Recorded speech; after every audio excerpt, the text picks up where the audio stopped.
Welcome to this edition of Business Foresight. We bring to you a new concept. This is State Park Gardens, where enormous creativity, and we will be witnessing a floating restaurant, and that is exactly what we have right behind me. And we have an occasion where we have kindergarten students that are here to have some fanfare, and we will experience a new phenomenon. Later on in the show, we will speak to a gentleman that will tell us about the new concept of the hotel business. Just what are you doing as a hotelier to cut an edge above the rest in business?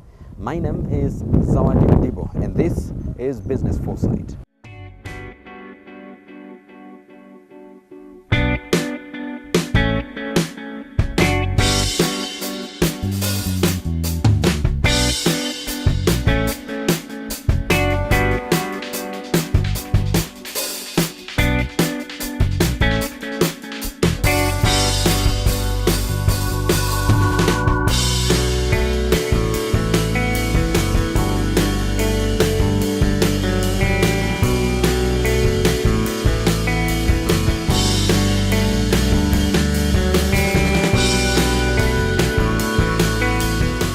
It is the story of an eco-friendly hotel in one of Kenya's most unlikely of places. Talk of the saying, where there is a will, there is a way.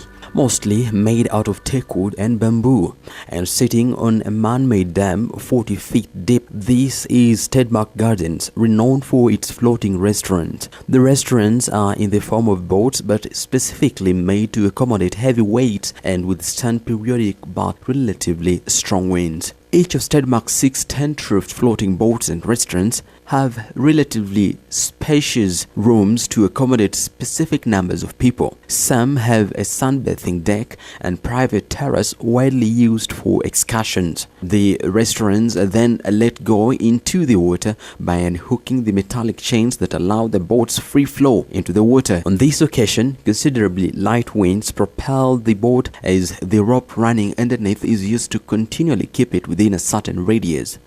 All these boats, they are made of chain that is hooked at the end of each and every boat. So when we want to control the boat, we make sure when leaving it, it does not collide with another boat's rope. This is because of the electricity cable that is running under the water.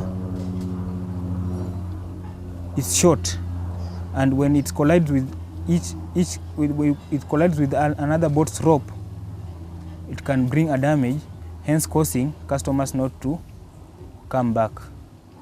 So we must be keen while operating them. The 6 are booked for meals, meetings, and so forth at different costs. The most expensive booking for the day is the VIP lounge, which will cost you up to 4,000 shillings only, followed by the MV Joe, that is bigger and spacious. On this day, we are lucky to meet nursery school children on a recreational outing. This restaurant is so spacious, it accommodates 30 of them and their teachers, and there is enough space for tables on which meals are served. The other equally big tented restaurant has a bar and winery attached to it. It is open, can accommodate conferencing facilities and other fun activities like watching movies and films. The smaller ones are booked at 1,500 shillings and ideal for a family of 5 or less. They are open and allow free flow of ambience. MV Penny is more larger, but its category is rated as 3,000 shillings. This is because it has got also a television and it's wide range. So compared to Kiki, it's more comfortable. But just how do these floating restaurants accommodate such heavy weights? Meshe Kakayo tells us about the formation of the surface of the boats, which comprises a vacuum tank that helps keep it afloat, literally. The formation of the boat under there is that they have made of an empty and a vacuum tank. But those tanks, they have not just put them at they have not just put the tank. There's a formula that they have used of putting that tanks. Some tanks have been put standing, and the others have been put horizontal. This is because of This is because of the pressure of the people. When the people are stepping, those that are standing, they normally help the people not to push the boat outside, inside the water. But these ones, that they are horizontal, outside the boat, they make the boat not to shake, but to stand firm.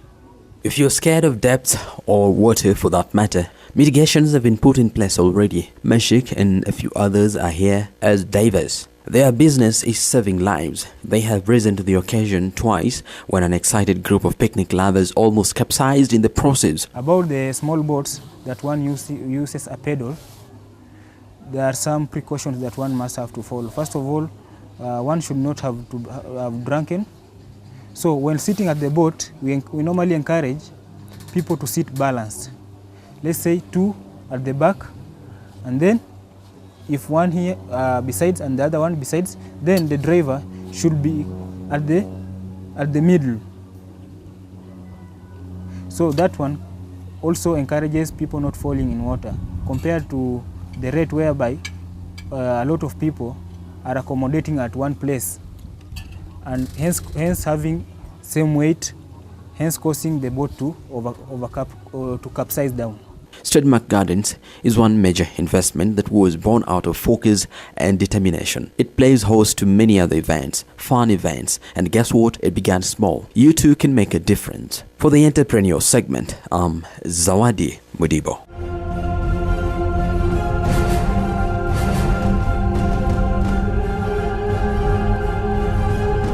Well, this is our interview segment, and this is Business Foresight. We are now welcomed by the general manager of the floating restaurant.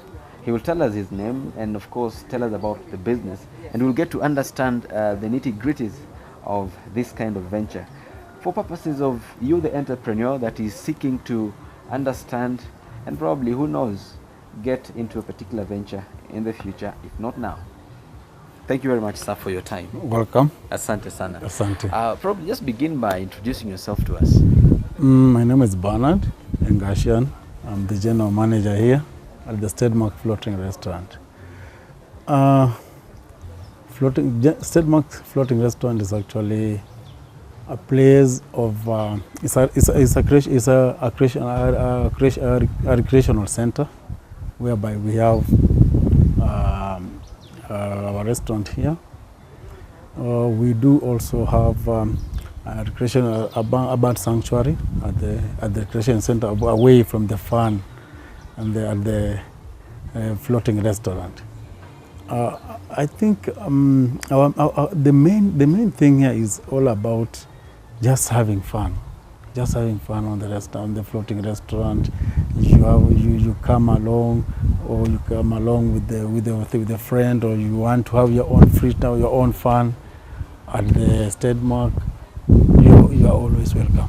You're always welcome. What is the driving force that resulted you into settling on this kind of venture? Look at the ambience around. You're having your meal over there and the water around, and then you can just imagine if I'm sitting on that water, I'm on that floating restaurant, and you are late to go, hanging on the top of water, and you're having your food, or you're having your fun with your family and the kind. It is just full of fun, full of fun. Mm-hmm. Now let's get to understand, for example, a young person who probably in the village wants to take advantage of the seasonal river that exists, if not a river that is always there, and they think they can probably divert the path of flow and establish something unique. What are the, maybe say 3 things they need to put in mind besides capital? First of all, it has to be passion. This thing, it has to be passion. See, if the passion is there, then all the other art will come in. Because what happens there is that is not a matter of going down, sitting down, and starting to come up with an art of what can I do with this river. It is an art of, now that your heart, it comes from your heart that I want to do something here. What can I do? I think the driving force will come from your passion. And I think that's that passion, as I said, the first thing. Secondly, also you need to also understand the whole concept as to why you would want it that way. As to why you would want it to you can imagine, as you said, in a river back home. What is the main concept of having a floating, say, restaurant at the river back home? Are you going to get the idea there? Because you may put it there, yes, and if there are no people to have the fun, then it will not make sense. But in a situation whereby you see the meaning of it being there, then you can have it. Mm-hmm. Yeah. Well, another component, I believe, in business is human resource. And you have this resource, the people that you want to engage. What should be your interaction with them? How should you treat them, and what specific things should you do in order to motivate them and ensure that they are all motivated, ready to work all the time? First of all, is for them to understand the whole concept. Is to let them first of all understand where you are going to and where you are coming from, why you want it that way. Because thereafter, then you engage them. You engage them as partners so that someone feels is part of it. You let them feel part of it. Then the motive will come from there.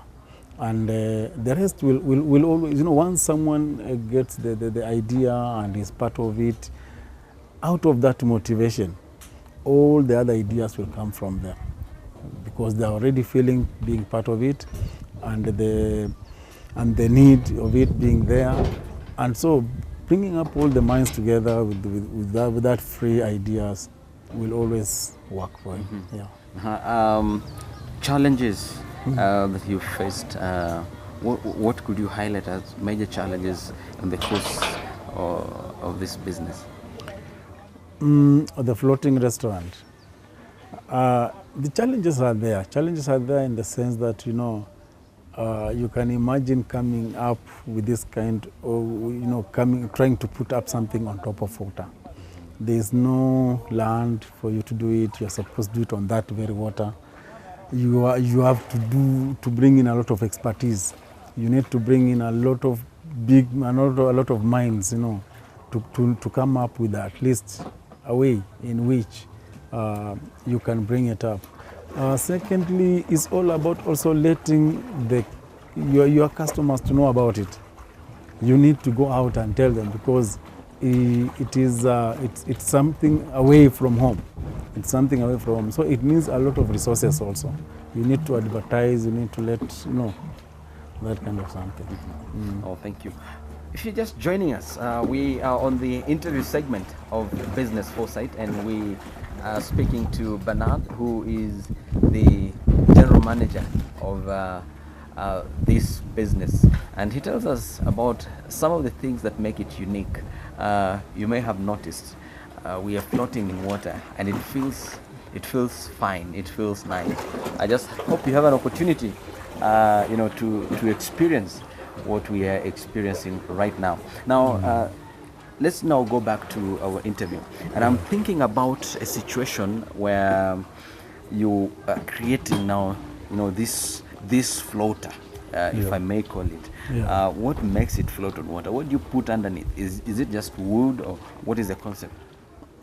First of all, if you look from the sides, you can see some buckets. Those buckets are actually empty. And with the lightness of the buckets, they are likely to float on the water. They can't sink. They are likely to float on the water. So it is the support of all those, the support of the buckets round and underneath. Actually, underneath there are those that are upright, so that it keeps the floating restaurant. The float are upright, and then the ones that are lying straight, or rather on the sideways, those ones helps it float easily. It floats easily, so that it doesn't lose its gravity down there. other than the technical bit Yeah. of the business, I would just like you to take time, and talk to entrepreneurs, the people watching you who really want to look at, get some mentorship in terms of establishing a business of this nature. What can you tell them? All I can tell them is that this kind of business it is also one. It is a unique business because at rare cases you'll find land whereby there's water and you have the concept. Maybe you have the idea, you want to do it, but there's no water. So there are so many other ways also. There are so many other ways also that away from the floating restaurant, we also can even come up with other means of doing a floating restaurant other than on water but on land.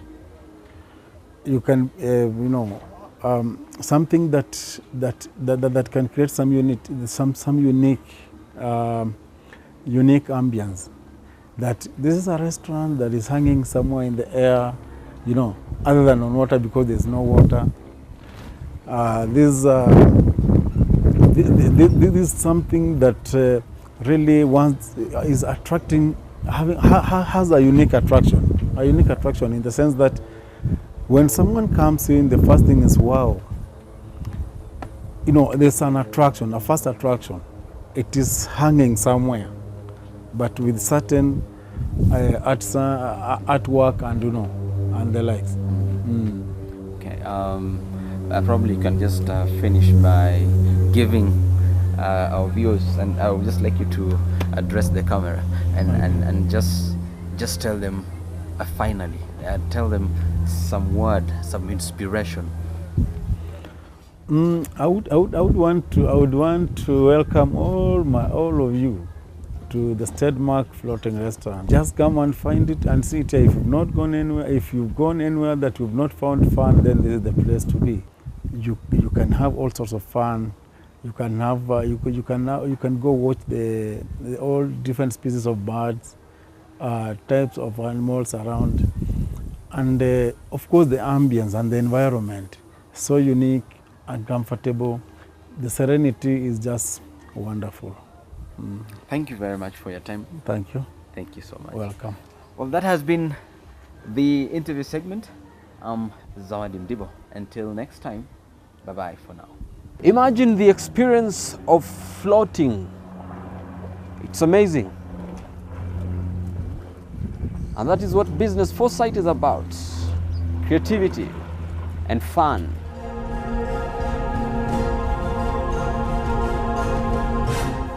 In business, if you want to do something, do it now. And that is our call to action. For now, I will leave you with the funny clip of the week.